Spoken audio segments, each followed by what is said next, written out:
Muy buenos días, hermanos.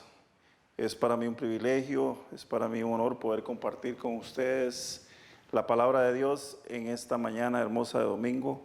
Quiero leerles un pasaje que está en la primera carta a los Corintios, capítulo 2, versos del 1 al 5, y voy a usar la nueva versión internacional. Dice así: yo mismo, hermanos, cuando fui a anunciarles el testimonio de Dios, no lo hice con gran elocuencia y sabiduría. Me propuse más bien, estando entre ustedes, no saber de cosa alguna excepto de Jesucristo y de este crucificado.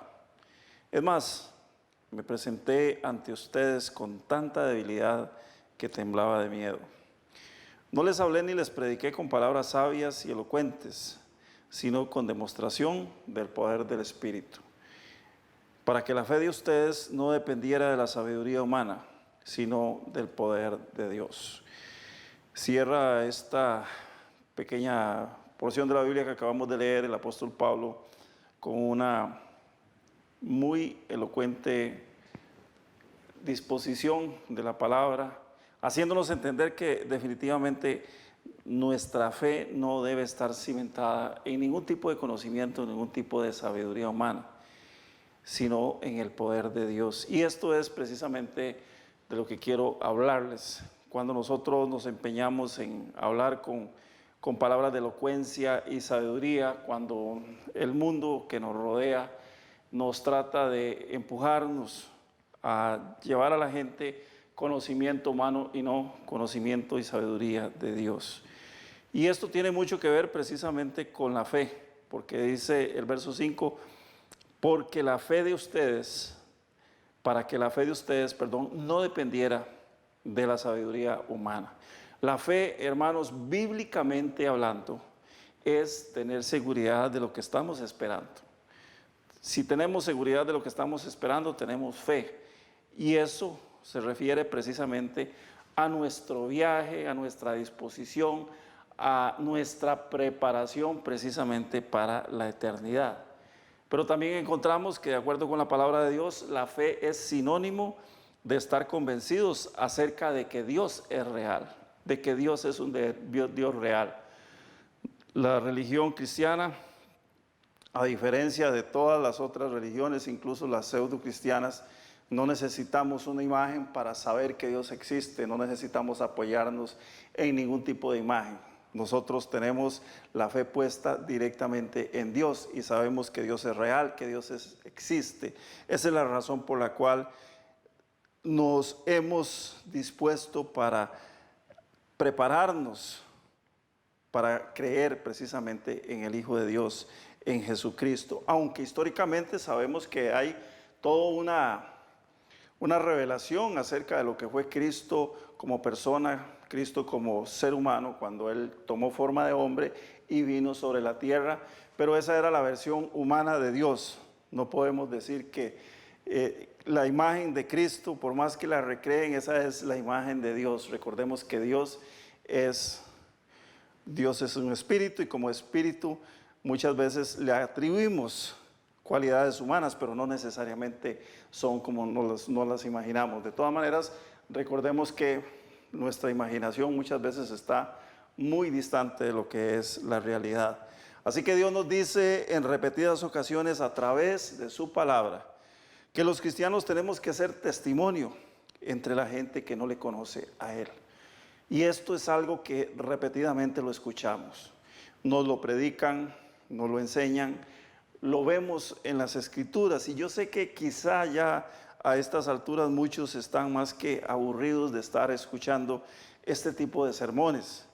Pero yo entiendo que mientras el Señor nos dé la oportunidad, mientras el Señor nos lo permita, que es esto que les estoy diciendo, un gran privilegio cada vez que podemos dirigirnos a un público que quiere escuchar, que quiere conocer la palabra de Dios. Mientras el Señor nos dé esa oportunidad, no debemos desmayar predicando la palabra y exhortando, por supuesto, exhortando a aquellos que de alguna forma han escuchado el Evangelio de Cristo. Hay mucha gente que ha escuchado el Evangelio de Cristo, pero que se han quedado tal vez con las primeras predicaciones o se han quedado con un conocimiento superficial, que no han ahondado en la palabra. Por eso es que repetidamente tenemos que hablar y tenemos que decir sobre el tema precisamente del testimonio que tenemos que dar. ¿Y qué es un testimonio? Un testimonio es precisamente una muestra de algo que existe, de algo que ocurre, algo que es real. Cuando damos testimonio de nuestra vida en Cristo, estamos dando testimonio de una vivencia, de algo que es real dentro de nosotros. Hablar del Evangelio de Cristo es tomar en cuenta la forma también en que se ha dividido la historia, porque para nadie es un secreto, tenemos la historia dividida en dos partes. La primera de ellas es antes de Cristo y la segunda de ellas es después de Cristo. Esto es una evidencia más precisamente de que estamos hablando de alguien que realmente existió, que vino sobre la tierra, y estamos hablando de alguien que realmente existe.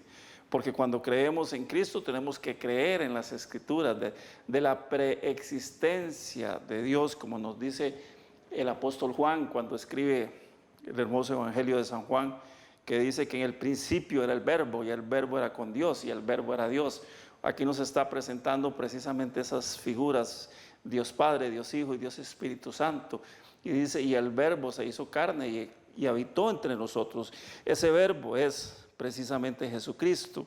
Y este Verbo hecho una realidad, o sea, la palabra de Dios hecha vida, convertida en una persona, que fue lo que tuvimos con Jesucristo, vino precisamente a crear esta división de la historia que todos conocemos, y por eso es que hoy hablamos de ese periodo antes de Cristo y del periodo después de Cristo. Y podemos decir, bueno, esto es muy básico, ¿verdad que sí? Claro que sí, es algo muy básico el haber entendido que la historia se dividió en dos, y si se dividió en dos es porque definitivamente las Escrituras tienen que tener una lógica y una razón, y la forma en cómo se van desenvolviendo, y la forma como también las mismas Escrituras hablan de las profecías, hablan del mismo Jesús, nos dan una muestra de que Dios es real. Y esto es algo que muchas veces a la gente le cuesta un poco entender, y nos preguntan, bueno, ¿y qué certeza tiene usted de que Dios es real? Yo le puedo decir, en mi vida tengo mucha evidencia, porque he sabido lo que es el poder de Dios en mi vida, y sé que muchos de ustedes también lo han visto. Por eso es que cuando nos vamos a la persona de Jesús, no solamente es hablar de un aspecto cronológico, no es nada más que decir que existe una nueva forma de contar los años a partir de que Cristo vino a la tierra. O sea, no es solamente eso. El cristianismo no se basa en eso, no se basa en un AC y un DC, como mucha gente diría, antes de Cristo y después de Cristo. Hay algo más profundo detrás de todo. Difícil de comprender para algunos, por supuesto. Por supuesto que es algo que es difícil de comprender para algunos. Entendible para una parte de la población, también es totalmente entendible para otra parte de la población. Pero también esto es algo de lo cual tenemos que tener mucha conciencia, que es inverosímil para una gran cantidad de personas que prefieren prestar sus oídos, su mente y su corazón a otras cosas. Y no entender o no querer entender las razones a través de las cuales se les habla. La gente de otras religiones adoran muchas cosas, muchos ídolos, muchas imágenes, muchas estatuas, muchas personas que en algún momento vivieron sobre la tierra, por ejemplo Mahoma, por ejemplo Buda. Y si usted se va a todos esos personajes, todos ellos murieron, todos ellos tienen una tumba, todos están enterrados. De todos se sabe que ahí, si no se han pulverizado, sus huesos todavía existen en un lugar determinado. En cambio, el Dios al que nosotros adoramos, ese Dios que se hizo carne, ese Dios fue a una tumba, porque por supuesto que tenía un cuerpo físico y tenía que morir precisamente para resucitar. Pero ese Dios al cual nosotros adoramos, que no tenemos necesidad de verlo ni de representarlo en ningún tipo de imagen, ese Dios resucitó y su tumba está vacía. Y esa es parte también de ese hecho histórico importantísimo que muchas veces la gente no entiende. Por eso es que el apóstol Pablo no en vano dice en la primera carta a los Corintios, en el capítulo 1, verso 18, el mensaje de la cruz, póngale cuidado a esto porque es algo muy profundo. Dice el apóstol Pablo, el mensaje de la cruz es una ridiculez para los que van rumbo a la destrucción. Pero para nosotros que vamos en camino a la salvación, sabemos que es el poder mismo de Dios. Porque la gente no quiere entender que Cristo tuvo que venir a la tierra a morir por sus pecados, que Cristo murió por sus pecados, que en la tumba venció la muerte y que Cristo fue la primicia de esa resurrección de la cual Dios nos habla en su palabra desde Génesis hasta Apocalipsis. Para los que hemos abierto nuestros ojos, para los que hemos prestado también, por supuesto, nuestros oídos al Evangelio de Jesucristo, podemos decir que antes de que Cristo viniera a la tierra, no había ninguna esperanza para el mundo. Nadie tenía ninguna esperanza antes de que Cristo viniera a la tierra. Y esto es muy sencillo, puesto que todo aquel que pecaba estaba supuesto a pasar una eternidad totalmente sin Dios, que es lo que nosotros conocemos, una eternidad en el infierno. Y la gran preocupación que tienen los seres humanos, la gran preocupación que encontramos en la especie humana, es que siempre sabemos que a pesar de que la gente niegue a Dios, que la gente niegue que Dios es real, que Dios es una verdad, les preocupa mucho el momento de partir. Para la gente común, para el que no conoce de Dios, para el que no sabe de Dios, morir es una tragedia.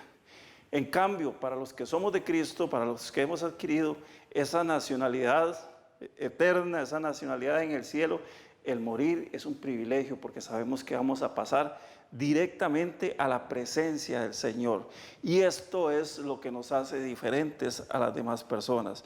Por eso es que el apóstol Pablo dice que el mensaje de la cruz es una locura, es una ridiculez, es algo que no tiene sentido para aquellos que no quieren aceptarlo. O sea, para los que se pierden definitivamente y muy lamentablemente, muchos se van a perder precisamente por no haber recibido a Jesucristo. ¿Cuál es la razón por la cual la gente se pierde? No porque sean malos, no porque sean muy pecadores, no porque sean personas que en algún momento cometieron algún delito, fueron homicidas, fueron parricidas, fueron matricidas, hicieron cosas atroces en la vida. Déjeme decirle que por muy atroz que haya sido la vida o las cosas, los hechos que cometieron, cualquier persona tiene una solución y esa solución se llama Jesucristo. Jesucristo perdona todos esos pecados. Así que si usted me está escuchando en este momento y usted dice, yo no tengo ninguna oportunidad porque yo he sido muy malo. Nadie es bueno sobre la tierra, solamente Dios. El mismo Jesús una vez llegó un muchacho y le dice, maestro bueno, y le dice, ¿por qué me llamas bueno? No hay nadie bueno en la tierra, solo Dios. Por supuesto que el muchacho no estaba viendo a la persona divina de Jesús, sino que estaba viendo al hombre, al humano, al ser humano. Y entonces Jesús le dice, no hay un ser humano que sea bueno sobre la tierra. Pero precisamente para eso vino Jesús, para deshacer todas esas obras de maldad, para romper con el poder y la autoridad que el hombre primitivo, el hombre original, el Adán que nosotros conocemos bíblicamente, le había dado. Cuando Adán le da poder al enemigo, al diablo, el enemigo viene a convertirse en el amo y señor de la tierra. Pero cuando Cristo viene y lo destrona en la cruz del Calvario, venciendo la muerte, nos viene a dar a todos aquellos que creamos en su palabra, nos viene a dar una eternidad con Él. Por eso es que, hermanos, tenemos que tener mucho cuidado y saber que si le hemos prestado nuestros oídos a la palabra de Dios, estamos listos, estamos dispuestos a vivir una eternidad con Él. Y esto es lo que más nos debe reconfortar.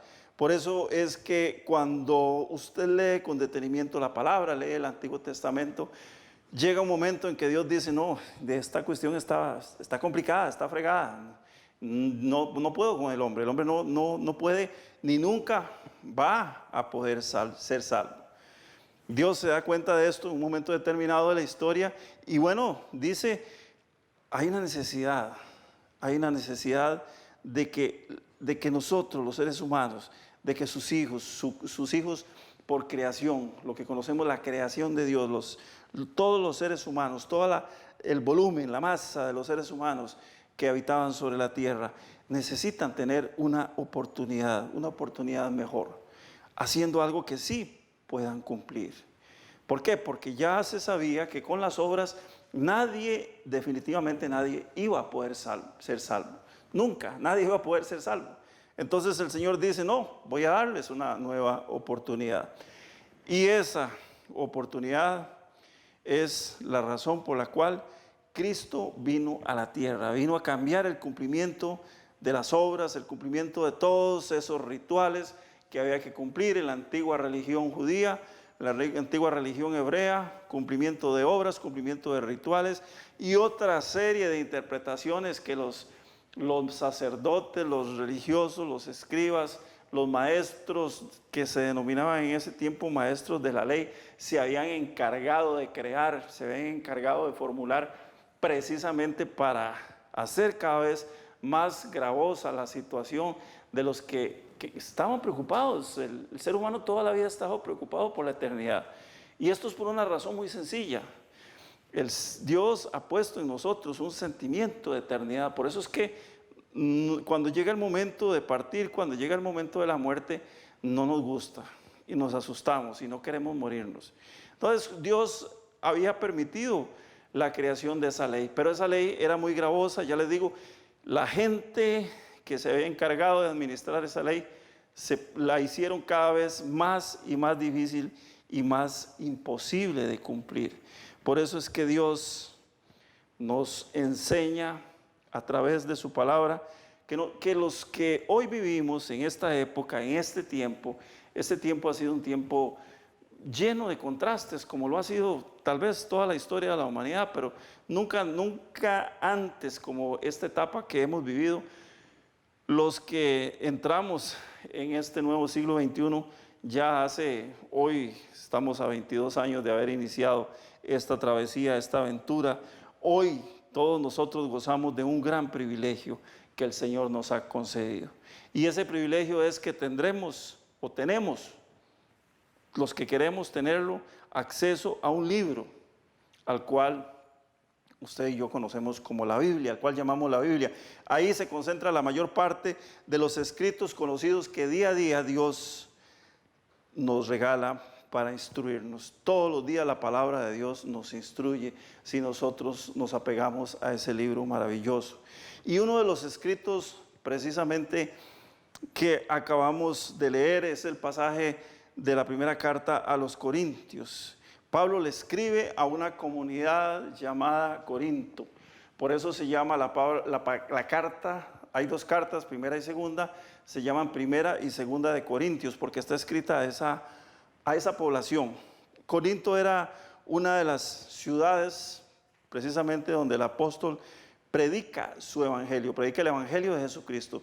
En el segundo viaje misionero él llega y esta ciudad estaba localizada en Grecia, en la antigua Grecia, aproximadamente unos 72 kilómetros al oeste de Atenas, que es lo que hoy conocemos como la capital de Grecia. El apóstol Pablo llega, comienza a predicar. Aquí hay una población importante de gente que había aceptado a Jesucristo como su Señor y Salvador. Y resulta que Pablo, después de dejar fundada la iglesia, tiene que seguir, porque Pablo era un misionero, Pablo era un evangelista, se va a seguir predicando el evangelio y les escribe a los habitantes de Corinto. De ahí es donde salen estas dos cartas, la primera y segunda carta a los Corintios. ¿Y cuál es la razón por la cual Pablo escribe estas cartas? Bueno, con el propósito principal de que sus miembros corrijan algunos problemas que estaban teniendo. Dejó la iglesia establecida. Imagínense ustedes lo difícil que debió haber sido dejar una iglesia establecida con un fundamento doctrinal bastante bueno, bastante sólido, el mejor fundamento, porque venía precisamente de los labios del apóstol Pablo, y que después le lleguen ahí historias de que algo está mal, algo está sucediendo. Él se da cuenta y hay que comenzar a corregir, y precisamente les escribe esas cartas. Probablemente en este tiempo, en estos días, hubiera bastado una llamada, una simple llamada o una videoconferencia o cualquiera de las formas que tenemos de comunicarnos en masa, una reunión por Teams o una reunión por cualquiera de las otras plataformas que tenemos. Pero el apóstol Pablo les manda una carta, esta primera carta, luego les manda la segunda, y aquí trata de corregir problemas doctrinales, problemas de división que había dentro de la iglesia, problemas de inmoralidad sexual, y les enseña, les recalca que el cuerpo humano es un templo del Espíritu Santo. Y esto entre la temática más relevante que cada una de las cartas contiene, hay una amplia gama también ahí de conocimientos y de verdades y exhortaciones que deberíamos adquirir nosotros. Así que las cartas, la primera y segunda carta a los Corintios para los cristianos son de lectura obligatoria y no una, otra y otra vez hasta que entendamos ese mensaje. Su mensaje, ¿cuál es el mensaje del apóstol Pablo?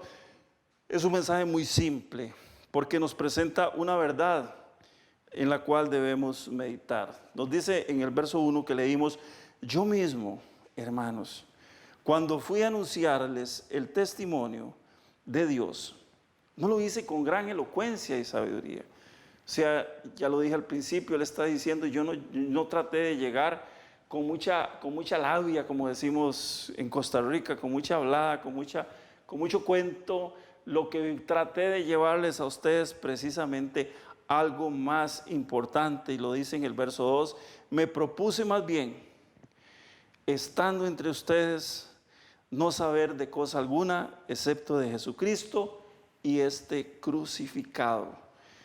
Qué importante es cuando los cristianos entienden cuál es el significado de la cruz. ¿Cuál es el verdadero mensaje que tenemos que llevar cuando predicamos la palabra con respecto al Evangelio de Jesucristo? ¿Qué es lo que tenemos que llevarle a la gente? ¿Qué es lo que tenemos que enseñarle a la gente? Y precisamente el mensaje de la cruz se basa en esto. Jesucristo vino a la tierra y tuvo que morir en una cruz para poder darnos salvación, para podernos dar vida eterna. O sea, Él les dice, me propuse no saber ninguna otra cosa más entre ustedes que a Jesucristo. O sea, tener conocimiento de Jesucristo, número uno, y a este crucificado tener conocimiento de la razón por la cual Cristo tuvo que ir a la cruz del Calvario. O sea, en otras palabras, Él les está diciendo a los corintios que su anuncio no es si Él sabe de la vida, su anuncio no es si tiene conocimientos de ciencia, de astrología, de geología, si Él tiene conocimiento de otras ramas del saber humano. Él no les dice eso, dice todo lo contrario.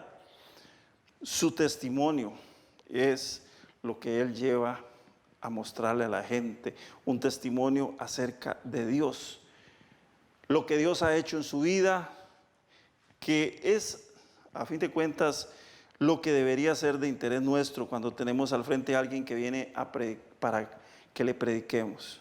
Necesitamos predicarle a la gente. ¿Y cómo le predicamos a la gente? Subidos desde una plataforma, frente a un púlpito, ¿cómo hacemos?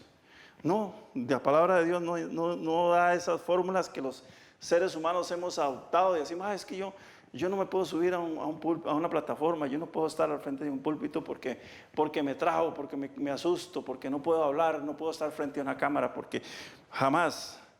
Y Dios no nos dice eso. Dios nos dice que nosotros, para ir a predicar a las personas, lo único que tenemos que hacer es tener conocimiento de dos cosas: una de Jesucristo, y conocer que ese Jesucristo fue crucificado y cuál fue la razón por la cual Cristo fue crucificado. Él dice que su deseo es saber únicamente sobre el conocimiento de Jesucristo y el poder de Dios. El poder que Dios le ha dado, que Dios le dio a Jesucristo para vencer la muerte en la cruz. Cristo venció la muerte en la cruz, grábese esto. Y además de eso, venció al pecado. ¿Por qué? Porque Jesús vino a enseñarnos obediencia. Cristo vino a la tierra a enseñarnos obediencia a Dios. Y su obediencia fue tal que fue capaz de hacer la voluntad de Dios y no su propia voluntad. Al leer esto, hermanos, me preocupa bastante. Claro que me preocupa bastante. Porque esto nos lleva a la necesidad de preguntarnos qué es lo que sabemos de Cristo. No sé si usted se ha preguntado eso alguna vez. ¿Qué sabemos de Cristo? ¿Qué sabe usted de Cristo? ¿Qué conocemos acerca de Cristo?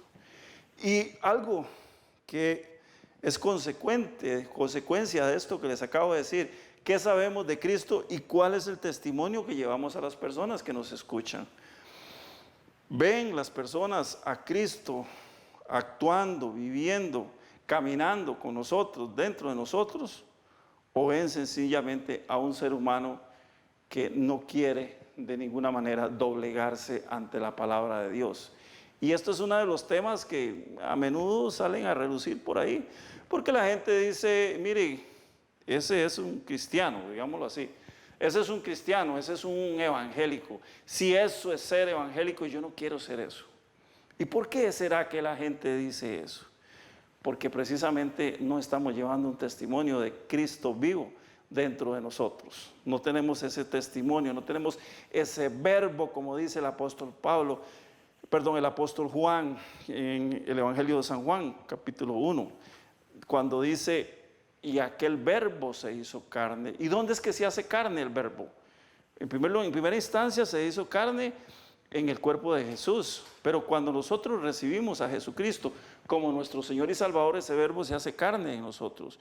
Muchas veces, hermanos, andamos por ahí diciendo que somos cristianos y no llevamos a la gente un testimonio de vida en Cristo, y esto es terrible, esto es patético, esto es doloroso, esto es angustiante.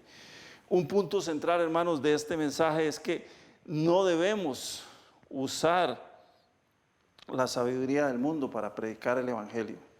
Y esto, ¿cómo nos cuesta? ¿Cómo nos cuesta? Porque la mayoría de los que predicamos o de los que tratamos de hablar, siempre tratamos de sacar a relucir lo que hemos aprendido en las academias, llámese escuela, colegio, universidad, lo que hemos aprendido en nuestras carreras, en nuestras profesiones.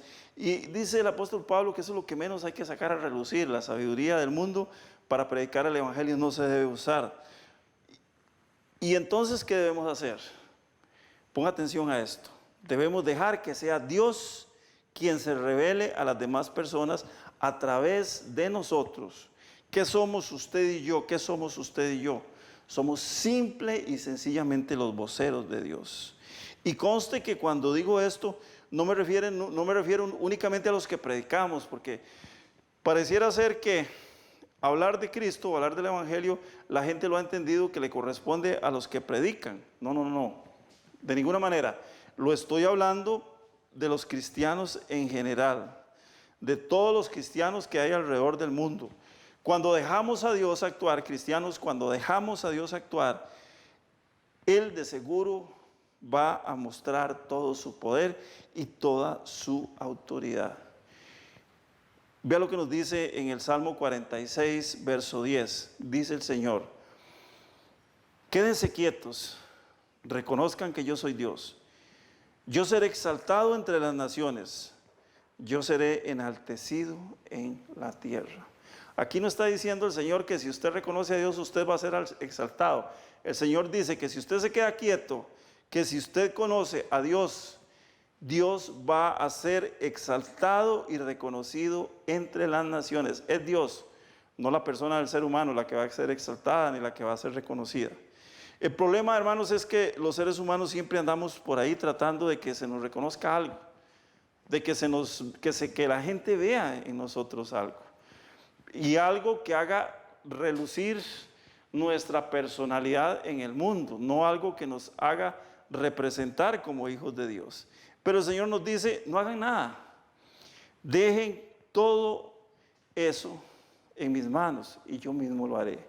Déjenmelo a mí, dice el Señor. Hay otro pasaje hermoso que quiero compartir con ustedes también, y está en el primer libro de Samuel, capítulo 17.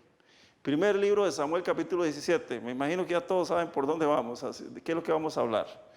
Bueno, conocemos, por supuesto, la historia del día en que David, cuando eso no era el rey David, era un muchachito, fue al campamento de los hebreos a llevarle comida a sus hermanos, porque su papá lo mandó para que le llevara comida a sus hermanos. Resulta que el pueblo de Israel había estado en guerra contra los cananeos. Iban a la batalla, llegaron a un lugar y en ese lugar pues se sitiaron ambos campamentos y cuando David llega a llevarle comida a sus hermanos se encuentra con que había un gigante que se llamaba Goliat que tenía asustados a todos los de su pueblo.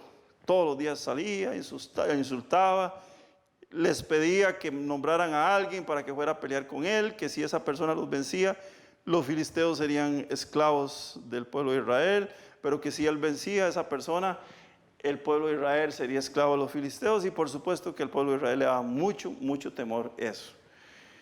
Pero suceden varias cosas interesantes y David decide ir a pelear con ese gigante. Pero escuche el diálogo que nos narra Samuel a partir del verso 45 del capítulo 17. David le contestó: tú vienes contra mí con espada, lanza y jabalina, pero yo vengo a ti en el nombre del Señor Todopoderoso, el Dios de los ejércitos de Israel, a quien has desafiado. Hoy mismo, vea qué sentencia más hermosa, hoy mismo el Señor te entregará en mis manos. Él no dice en ningún momento, hoy mismo te voy a desbaratar, te voy a matar, te voy a cortar la cabeza. No, Él no dice eso. Él dice, hoy mismo el Señor te entregará en mis manos y yo te mataré y te cortaré la cabeza. Hoy mismo echaré los cadáveres del ejército filisteo a las aves del cielo y a las fieras del campo, y todo el mundo sabrá que hay un Dios en Israel. Y todo el mundo sabrá que hay un Dios en Israel. ¿De qué manera Dios iba a saber que había un Dios en Israel? A través del testimonio que se iba a contar por lo que Dios había hecho, no por lo que David había hecho. David tenía plena conciencia de que él era un simple instrumento, como lo somos usted y yo, en las manos del Señor. Y dice el verso 47, todos los que están aquí reconocerán que el Señor salva sin necesidad de espada ni lanza. La batalla es del Señor y Él los entregará a ustedes en nuestras manos. Ve qué hermosa declaración y qué conocimiento más profundo tenía David de Dios. La mejor manifestación, hermanos, del poder de Dios en nuestra vida y por supuesto en la vida de las personas que están a nuestro alrededor, la vamos a encontrar cuando entendamos que somos simples instrumentos en las manos de Dios. Usted y yo somos simples instrumentos en las manos de Dios. Ojalá que algún día podamos hacer como el apóstol Pablo cuando dice, yo no les hablé ni les prediqué con palabras sabias, verso 4, y elocuentes, sino con demostración del poder del Espíritu. O sea, el Espíritu de Dios actuando dentro de mí, manifestación de poder y autoridad de Dios en un ser humano, en una persona. Eso es lo que Dios necesita en estos tiempos, hermanos. Esto es lo que el Señor necesita, que su iglesia se disponga a hacer. La iglesia necesita levantarse en el poder de Dios. Y eso, hermanos, solo lo vamos a lograr cuando entendamos lo que significa la gracia.